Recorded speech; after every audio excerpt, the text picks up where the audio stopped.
व्यवस्था में जन्म लेते हैं, लेकिन पशुवत मारे जाते हैं क्योंकि राम के साथ द्रोह करते हैं। और हमारे पवन सुत हनुमान जी हैं या विभीषण हैं, सामान्य जीवन में उनको भले ही जन्म के समय उसके उपरांत कितना सम्मान मिला, लेकिन राम की संगत में आने के बाद लोग पूज्य हो गए, सबके लिए पूज्य हो गए। हम प्रातःकाल जिन 7 नामों का स्मरण करते हैं उनमें विभीषण का भी नाम है।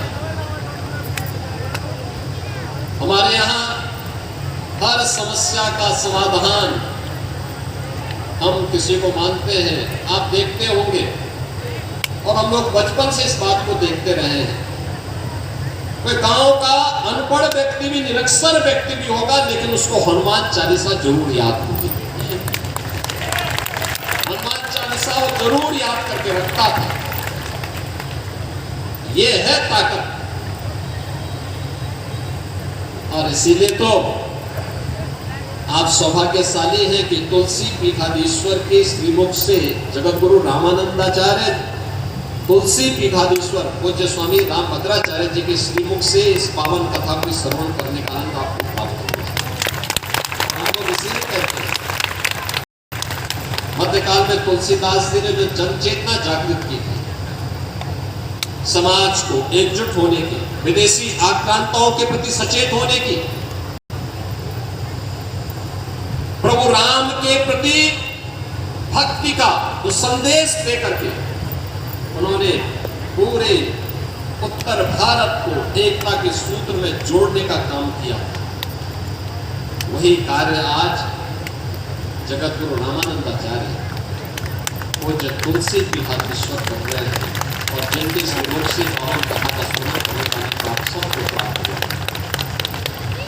आप सब पूज्य महाराज जी के आशीर्वाद से, प्रभु की कृपा के पात्र बने, इस पावन कथा को श्रवण करने का आनंद आपको प्राप्त हुआ। ऐसे विद्वान संत के श्रीमुख से प्रभु की इस गाथा को वर्तमान परिप्रेक्ष्य में हम सब कैसे इंकार कर सकते हैं या सुनने जानने का अवसर प्राप्त हुआ। और साधना उनकी ने, यानी जगत गुरु बनने के पहले एक लंबे समय तक उन्होंने अखंड साधना की थी, अखंड साधना। और इस उम्र में भी